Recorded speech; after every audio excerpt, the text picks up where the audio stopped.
A positive AIDS test apparently ends the basketball career of LA Lakers star Magic Johnson.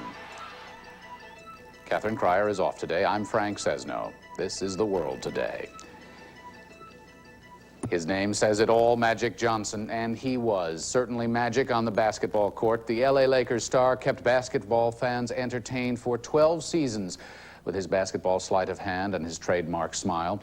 Now that brilliant career is apparently being cut short. There is expected to be an announcement any time now that Magic Johnson has tested positive for the AIDS virus. This is the room in Inglewood, California, where the news conference is expected to take place shortly, and we'll bring you that news conference as soon as it happens. Mike Cowman is standing by there now live. Mike, what do you know? Well, we're in the Forum Club at the Great Western Forum. This is the home of the Lakers, and as you can see, it is packed wall to wall and out into the hall with members of the media. In fact, they just came in a short time ago and made an announcement that all non-media members must leave, so that cleared out a few people. The press conference set to get way momentarily. This news has rocked Southern California today. Reports earlier in the day that Magic Johnson would be having a press conference at 3 o'clock in the afternoon, Los Angeles local time, and that the news from that conference would be that Magic has tested HIV positive, that he'll be announcing his retirement this afternoon.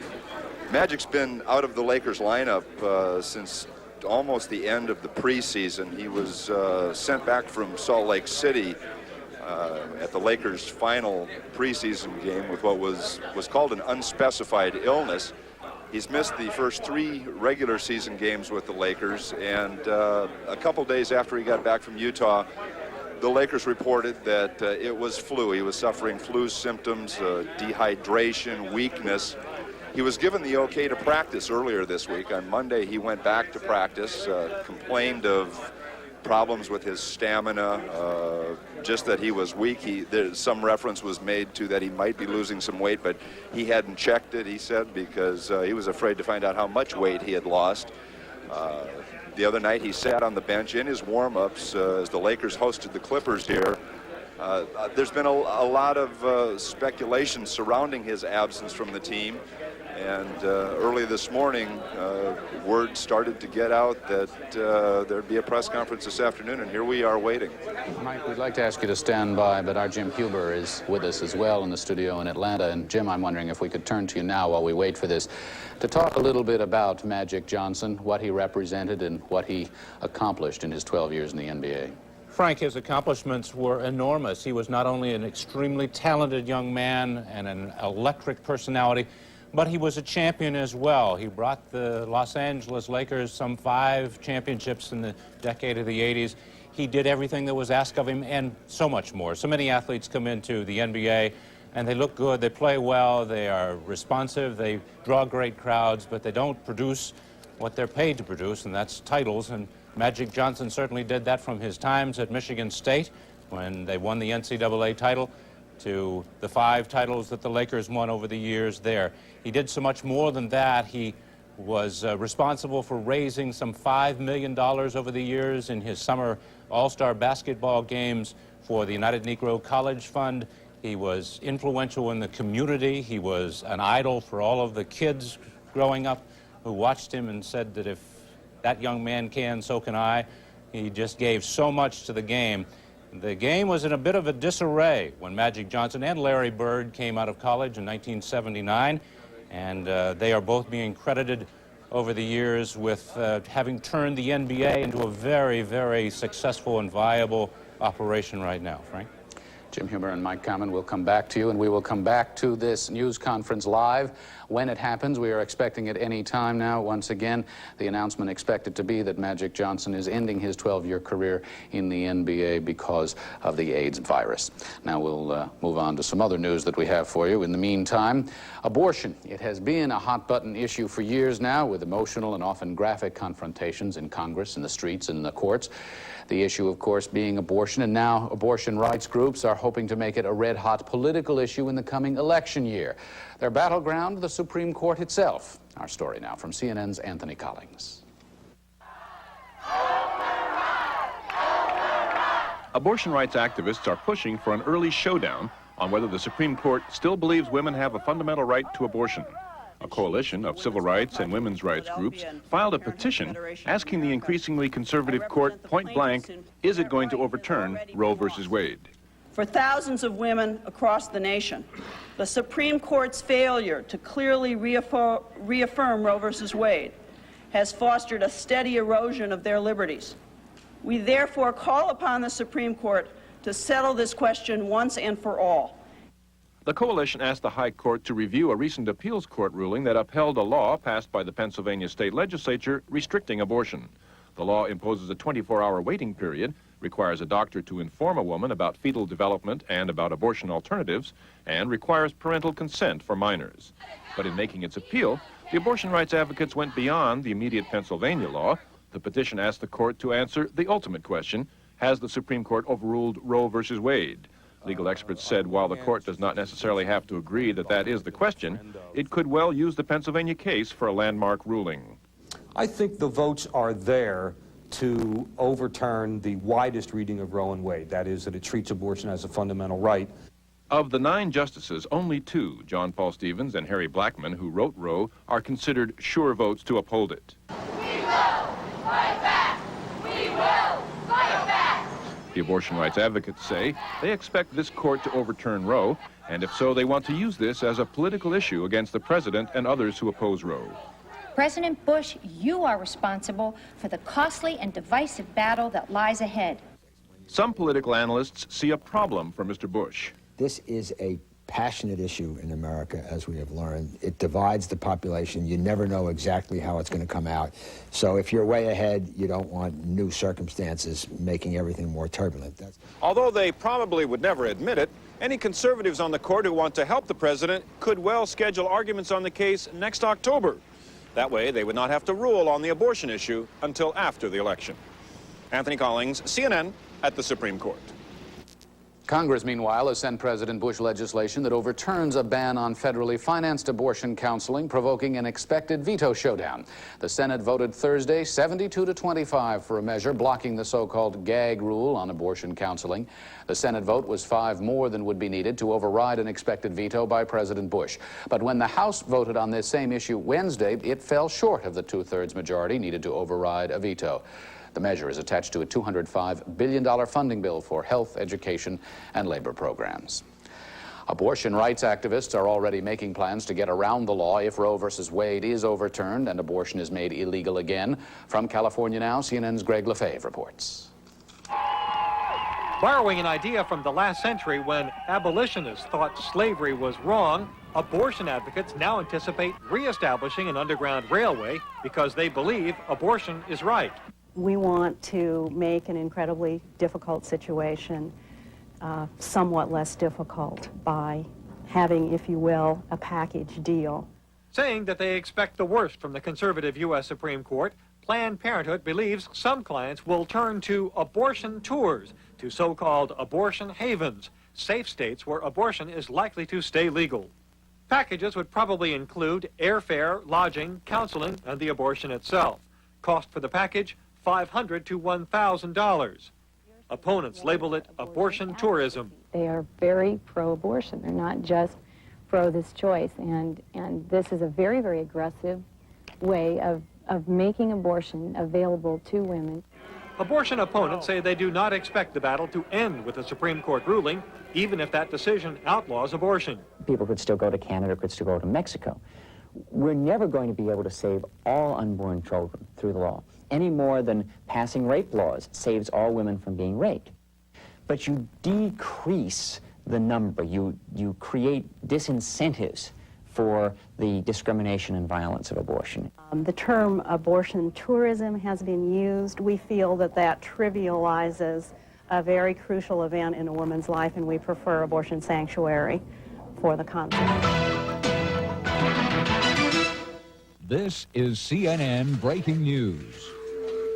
And now we take you to Inglewood, California, and Magic Johnson in this news conference we've been talking about throughout the day, where he is expected to announce his retirement from professional basketball because he has apparently tested positive for the AIDS virus. We take you then to Inglewood, California, and Magic Johnson.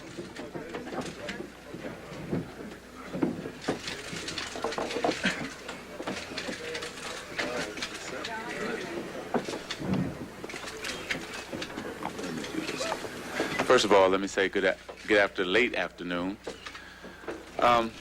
Because of the HIV virus that I have attained, I will have to retire from the Lakers today.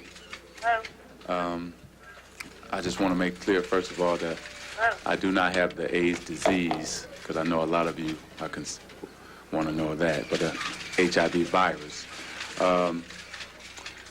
My wife is fine. She's negative, so no problem with her. I plan on going on, living for a long time, bugging you guys like I've always have. So you'll see me around. I plan on being with the Lakers in the league. Hopefully David will have me for a while. And going on with my life. And I guess now I get to enjoy some of the other sides of living that because of the season and the long practices and so on. I just want to say that I'm going to miss playing, and I will now become a spokesman for the HIV virus because I want people and young people to realize that they can practice safe sex. And, you know, sometimes you're a little naive about it and you think it could never happen to you.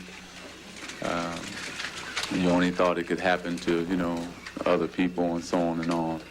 And it has happened, but I'm going to deal with it, and my life will go on. And I will be here enjoying the Laker games and all the other NBA games around the country. So life is going to go on for me, and I'm going to be a happy man. Now, medical questions that you have to direct them to Dr. Melman, and he can answer all those questions for you. Anything concerning the Lakers and so on, we have Jerry West here, I'm sure. Of course, the league, you have our commissioner, who I want to thank. I want to thank everybody up here, as well as my teammates, because they've been behind me all the way. I want to thank Kareem for coming out, him and Coop, who we stood side by side and won a lot of battles. Larry Drew, another good friend of mine who I played with.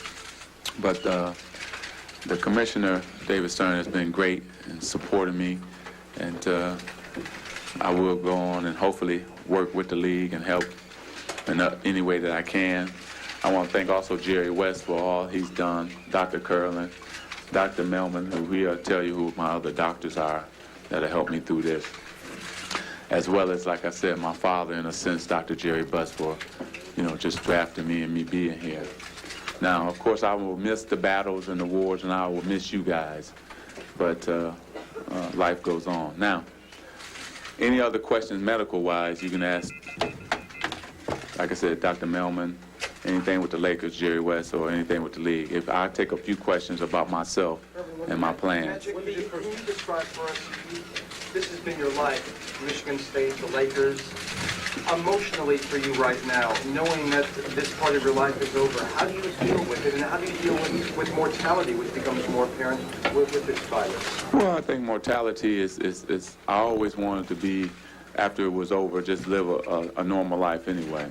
And, you know, now my life will change, no question about it, but I think I'll still be a part of the game with working with the Lakers, working with the league, and as I do that, then I hopefully still own a team. Basketball will still be a part of my life. I told Coop and Kareem, both of them, a while ago, that I'll be calling them to play them one-on-one, and we'll have some fun that way. I just won't be a part of the Lakers. Can you give us a special message over your biggest fans, the kids? Well, no question. For the kids, that's why I am going to be a spokesman for this HIV virus, because I want them to understand that safe sex is the way to go. I think sometimes we think, well, only gay people can get it, only, well, it's not going to happen to me. And here I am saying that it can happen to anybody, even me, Magic Johnson, it can happen to. So, yes, I will be going out telling them. I'll be speaking more to a lot of groups around the country about this. When did you know? When did you know? Well, Wednesday, so that's yesterday. Can you give any idea on how you acquired the virus? No, we'll get into that medically through the doctors, okay? How do you feel physically right now? I feel really good. I feel great. A part of my life is gone, but my wife is healthy. That's great. and we're going to go on. What are your immediate plans? Are you going to stay with the Lakers? We're going to talk about that. Dr. Busser said if I want to stay, I can stay. I'll talk to Commissioner Stern here, and hopefully I'll be with the league too. But those plans I don't know right now. It's going to take some time, just see which way I want to go. I will be still pursuing my dream of owning a team, that's for sure. And, when did you take the test that are all NBA players supposed to take? Well, I took the test only because of a life insurance policy, and that's what happened. And they kind of thought something was wrong. They didn't know quite what it was, so that's why we've been going through all these tests. And then finally yesterday, I can't remember the exact date, but it's been... This was looked at before because you talked about having the flu and all the other tests that you Right. They didn't find anything as far as anything in terms of the flu or anything wrong, but they just kept testing, you see. And new life insurance policy? Right. Have you had a chance to talk to your colleagues like Larry Bird? Yeah, Larry called. I made sure that I called Larry, Michael, Isaiah, the guys who I'm close with, as well as my old teammates and my current teammates. And I talked to Coach Riley. A lot of people I've talked to already, just to let them know. How do you family defend the Hollywood or celebrity community in their response to AIDS? Well, I think that everybody will be more careful. That's what I want to preach, and for everybody to understand that they just have to be more careful. Do you have something to say to your fans? Well, I'm going to miss them. I'm going to miss coming in at 5 o'clock. I'm going to miss saying hello to the security people when I first get there, then the ushers. Then I get to see most of you about 6 o'clock. Oh, man. Magic, what about this? What about that? What about the team? I'll miss that. I'll miss the battles and the wars. But most of all, what I'll miss is the camaraderie that I had with the guys, being one of the fellas. Have you ever been tested before? Well, we've been tested, and it was negative before, so. But let me say this. My mom and dad is fine. They very supportive. My whole family. Just like I want everybody to be. This is not like my life is over, because it's not. I'm going to live on. Everything is still the same. I can work out. Now, I just be like one of the old timers in a sense, What about the Olympics? Yeah, my strength is fine. I can work out and do everything a normal person can do. I just have to, take medication and go from there. Okay, I'm sorry. Yeah. It's a human emotion. This is such a tough illness to deal with, or even virus. Are you scared right now? No. If I was, what you have to do is it's another challenge, another chapter in my life that it's like being, your back is against the wall. And I think that you just have to come out swinging, and I'm swinging. Only thing I can do is have a bright side. If I slip, then it might be over. If I'm down, if it's out, I can't be like that. I never have been. That's why I'm telling you now, today. That's why I'm here right now. And that's why I'm going to be a spokesman for the virus, because I want other players to be tested, because I think they should, because a lot of people, if it hadn't been for that life insurance, I wouldn't have known. And just the everyday person, the same thing. And that's why I'm going to be a spokesman for it, because I think a lot of people should test themselves and know. Also practice safe sex, the whole thing. Now, I'm going to go and let the doctors or whoever else you want to have questions for. I've appreciated all of you. Mitch, we go way back. Jim, Stu Nahan, all the people that, when I first came in as a rookie, gave me all the good advice and helped me out, and I really appreciate that. Now you just have me on a different side now. You may be interviewing me in like Dr. Buss's office, so as soon as he move out, I'm going to move in. But I am going to go on, I'm going to beat it, and I'm going to have fun. Okay, so thank you again, and I'll see you soon.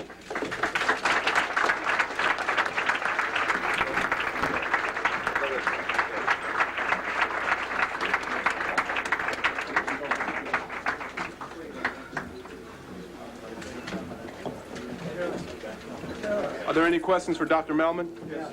Can you explain what exactly has happened to Johnson and how it affects his life? Irvin Johnson has been infected with the HIV virus. He does not have AIDS.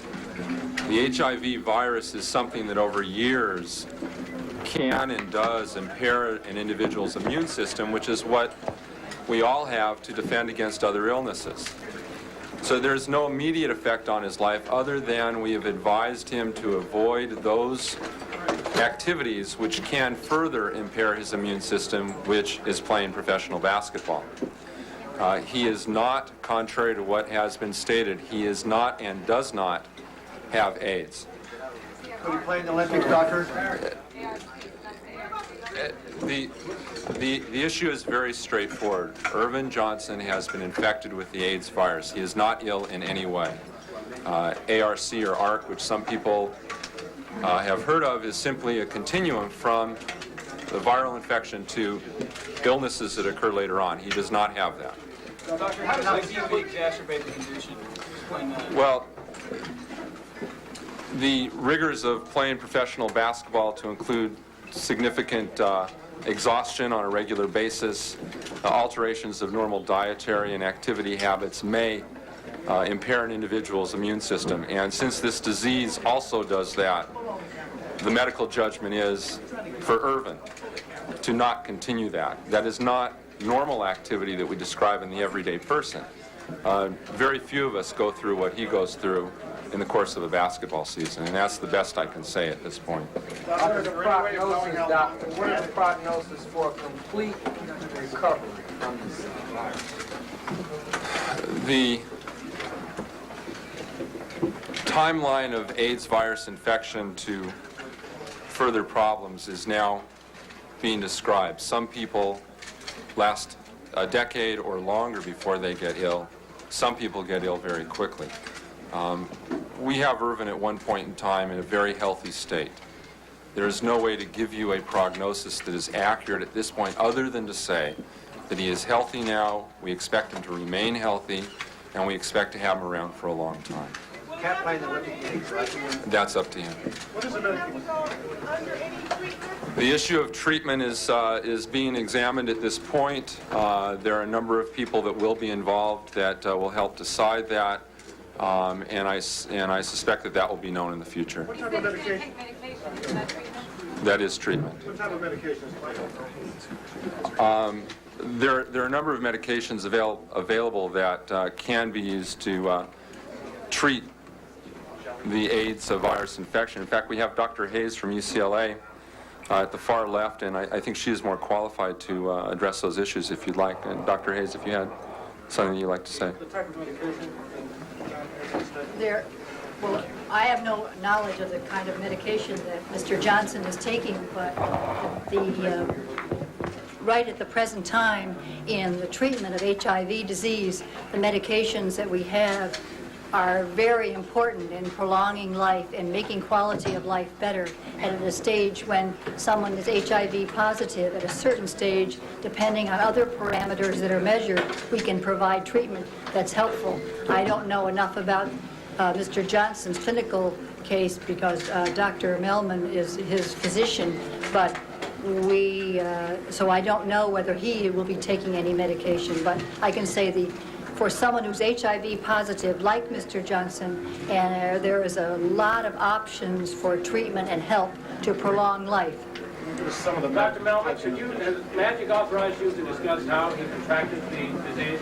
No. Yeah, the answer is that I don't believe we know at this point specifically.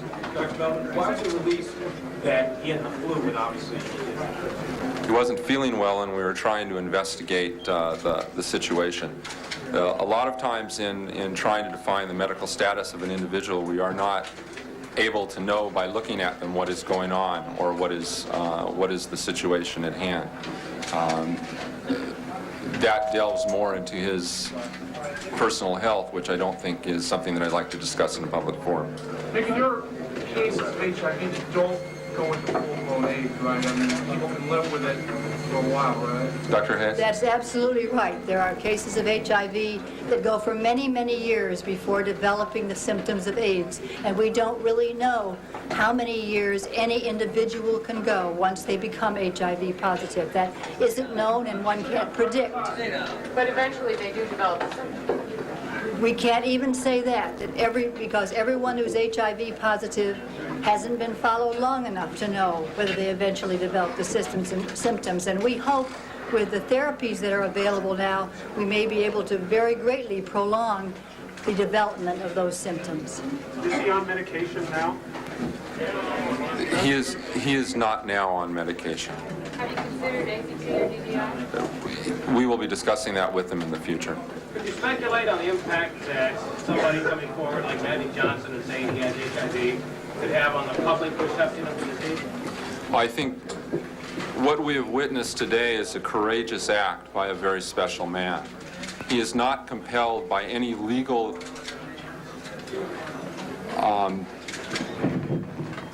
descriptions or legal requirements to disclose what he has disclosed today. He is not a person who is invisible, and because of his presence, because of his potential impact on society, with a situation that is not only serious but for which we are all at risk, I think that he should not only be commended but held as a modern-day hero. And I hope that we, in our activities and the impact that it has on us, reflect that. This is a very, very special person and a very, very special admission. I'd like to echo the doctor's statement on that. When Magic understood that he was HIV positive, this was something he very much wanted to do in terms of going public with it, because of all of the work he's done with kids, because of all of the work he's done with the community, and he asked for the support of his teammates, the Lakers, and the league. And I think what the doctor has said is true. Everybody said this is a very courageous, heroic person and a heroic act, and we all pledged our support to him in his effort to go out and work, especially amongst kids, in detailing, what has to be done and what precautions should be taken. Dr. Melvin, where and when was the test administered, and where and when did you tell him that he was HIV? I prefer not to comment on those issues. You can't tell us when it was yesterday, that he found out? He said it was yesterday? He's already described when he found out the final results, which was yesterday, and I think that's enough. You can't tell us all the tests were administered? I have no further comments on that topic. Can you tell me what this is going to mean to the NBA? Really, I think what this means to the NBA is that another one of our really idols and attention getters has indicated that he's human. Something has happened to him which can happen to anybody. Everybody is at risk. And by invoking the NBA and his teammates and all players to deliver the messages that Magic is intent on delivering, I think that we can find something positive out of a very terrible situation. Commissioner, do all teams test for AIDS, or would you like to see that? No, Magic was tested in connection with an insurance policy. All matters of testing are a subject to be discussed between the NBA and its Players Association, and that's the way we deal with that, and that's the way we'll deal with this subject. But for today, the emphasis is on Irvin Johnson. Dr. Melman, was this discovered by the life insurance test or by the test you did in reaction to his latest illness? The initial concern was as a result of tests performed as part of a life insurance policy, and then further studies and confirmation were performed by myself and with Irvin's consent. Without admitting his life, can you give us just a time frame of that? When was the first test come back from the insurance company? I honestly don't know the date of that. I don't. Roughly. It's been over the last couple of weeks. Symptoms that he was suffering from, fatigue, what the symptoms were? What complaints he may have had before the test? I think in general he was just tired and not feeling well, and I don't want anyone to take away from that he is ill in any way, that it was not part of what we ultimately discovered. That was something coincidental. Dr. Melman, what impact will this have on his participation in the Olympics? That was asked earlier. I think the issue is that Irvin Johnson has not been advised to play professional basketball, and I think that the level of competition and participation in the Olympics is similar to that. And so I think that those are parallel concerns and restrictions that we would offer. As you are out of the announcement today, you will try to institute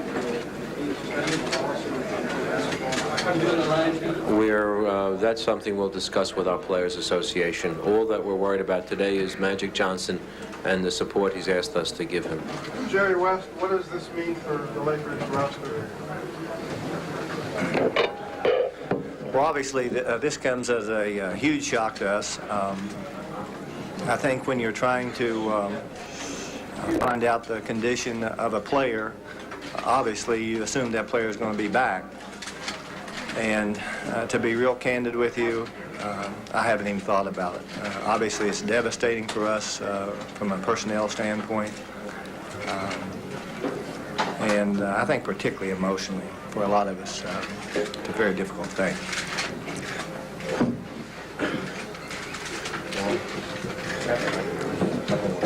Okay, everybody, thank you very much.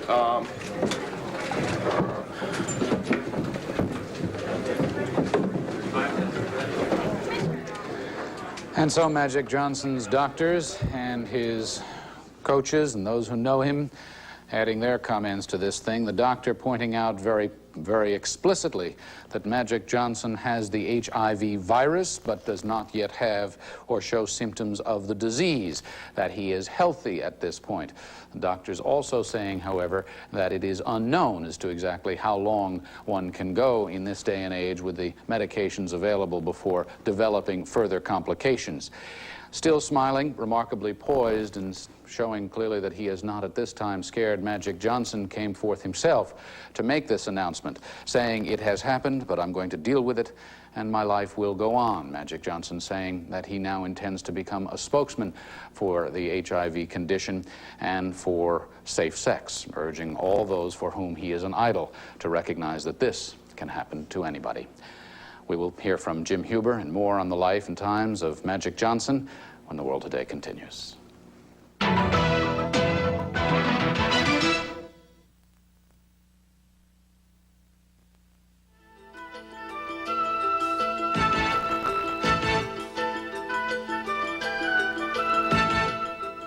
As if we needed the painful reminder that the HIV virus can happen to anybody, Magic Johnson announcing just a short time ago that he is suffering from the HIV virus, that he will retire from professional basketball, become a spokesman for the cause and for the cause of safe sex. Says Magic Johnson, "My life is going to go on, and I will be a happy man." A characteristic introspective into Magic Johnson. And Jim Huber joins us now to tell us what Magic Johnson has been all about, both on and off the court. Jim. He has been all about greatness, Frank, and so devastatingly and selfishly, to be sure, we must now give Magic Johnson back. For over a decade, he has not been just a showman, not just an entertainer, but a champion at every level, one of those rare athletes who has then transcended mere sport to take his place on a much higher plane.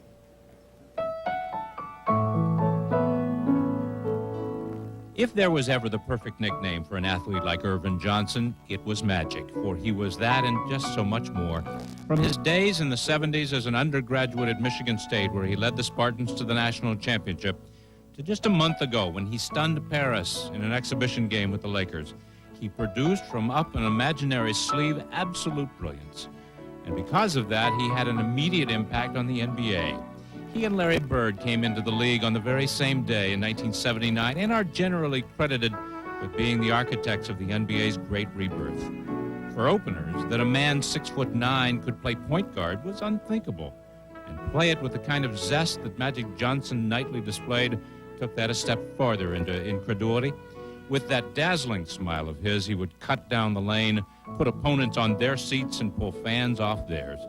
And from opening day a dozen years ago, basketball was never again to be the same.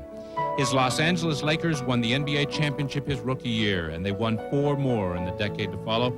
He was the league's most valuable player in 1987, 89, and 90, All-NBA every season from 83 on, the all-time NBA assists leader. He had not played in any of the Lakers' first 3 games of this season, suffering from what the team called dehydration from the flu, which he reportedly picked up while in Paris on that preseason tour. Irvin Johnson, NCAA champion, 5-time NBA champion, but just Magic. very special man. Let's go back to the Great Western Forum in Inglewood, California, and our Michael Kamen is with the NBA Commissioner. Mike? A very, very special man, a very special basketball player. Commissioner David Stern came to Los Angeles today for this shocking announcement. Commissioner, we kind of have an idea of what Magic Johnson meant to the NBA. What does the loss of Magic Johnson mean? Well, one of the greatest players ever to play the game won't be playing it anymore. It's been his decade.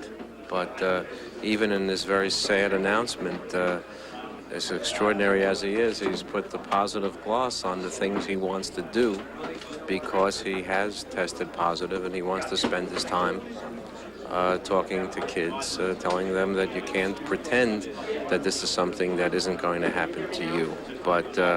But less on a basketball and more on a personal basis. This is a very sad thing. Well, that's what I was going to say. He was such a special basketball player, but he was so much more than that. As an ambassador of basketball, you just saw what the crowds that he attracted in France. Well, he is and will continue to be that.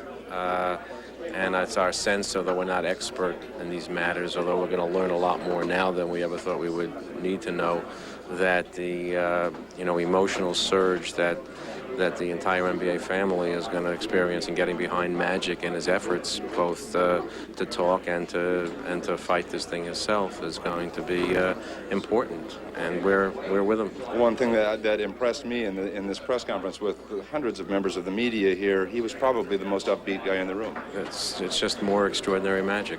Talk about the personal side for you. You and Magic Johnson are very close friends. I've never been commissioner without him, and there's just been nobody who has been willing to do for all of basketball, for media, for kids, for fans, any more than Magic has been willing to do, with good humor and patience and that twinkle in his eye. And it's extraordinary even today to see him here making this terribly sad announcement, telling the assembled media not to worry. And I just hope that kind of attitude is going to see him through some very potentially difficult times. All right, thank you, Commissioner David Stern, who was in Los Angeles today for Magic Johnson's retirement announcement. We'll miss him as a basketball player, but as he told all of us, don't get the idea that we're going to miss him because he's going to be around. Jim? Michael, thank you. Of course, the NBA does now begin to dust itself off, clear its collective head, and respond to this sadness. Former Lakers coach Pat Riley, who coached Magic for so many years, held a press conference in New York minutes ago. Others far and wide are offering their thoughts on him. It's one of disbelief and shock, and we've all heard about the disease and the impact of it, and it's just unbelievable. I spent some time with him in the summertime at home, and I was coaching in his 3-on-3 tournament over in Hawaii this summer, and got to be that was a big big thrill for me, and to hear something like what I heard today, so it's going to take a big toll. Puts a lot of things in perspective. I think you all of a sudden you start feeling bad that your ankle hurts a little bit and stuff. It's really a tragedy. I mean, the guy is not only guy's not only been such a great player, but he's been such a great ambassador for the game and everything else. It's just my heart goes out to him. I think all you can do now is just pray that he handles everything in the best way they can. We all do that. The reigning NBA most valuable player, Michael Jordan of the Chicago Bulls, was reached at his home in Chicago today. To quote him, "I was shocked when I heard about it. I can't believe it. I have to have some time to think about it." We all do that. We will continue throughout the evening here on CNN to document this story, and of course, as always, wrap it all up for you on CNN Sports Tonight at 11 o'clock Eastern Time. And the World Today will continue right after this.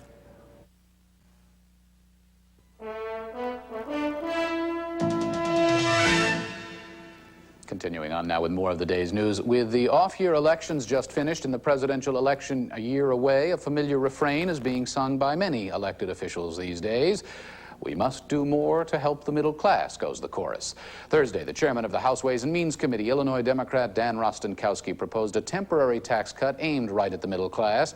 Under the proposal, middle-income workers would get up to $200 in tax cuts a year, but only in 1992 and 93. The tax cuts would be balanced by higher taxes for wealthier Americans. it gets the job done. If you're a middle-income American, you get a tax cut. If you're in the top 1%, you get a tax increase. No bells, no whistles, no untested economic theories or gambles.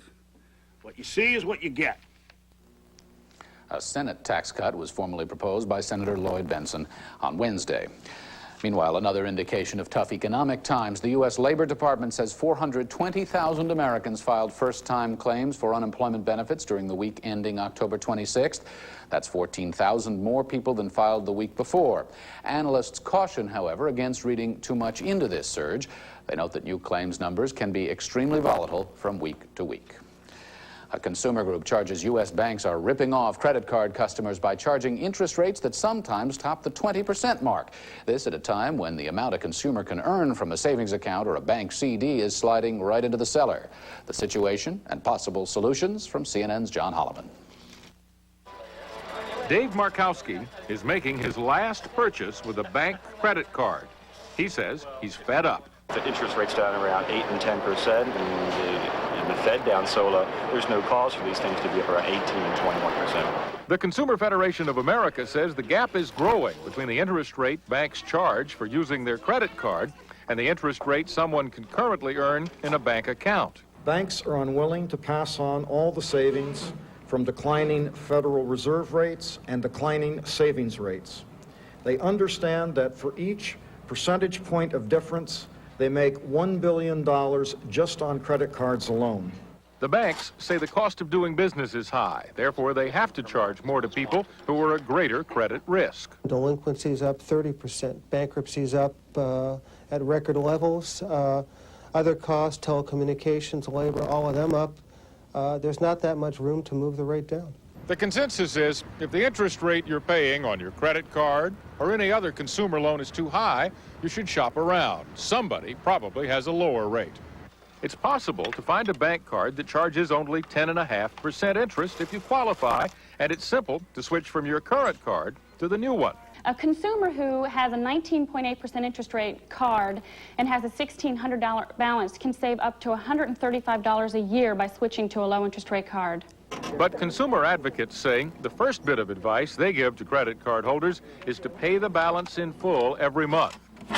Only about a third of all bank card users do that, and they pay no interest charges at all. John Holliman, CNN, Washington. Actress Jean Tierney, best known for her performance in the film Laura, is dead of emphysema in Houston. She was 70 years old. Tierney starred in 35 films, including The Ghost and Mrs. Muir, Heaven Can Wait, and The Razor's Edge. She was nominated for an Oscar for her performance in the 1945 film Leave Her to Heaven. Famed for her striking beauty, Tierney suffered a string of personal tragedies, including a bout with mental illness in the mid-1950s. You can't understand that, can you? I suppose you think...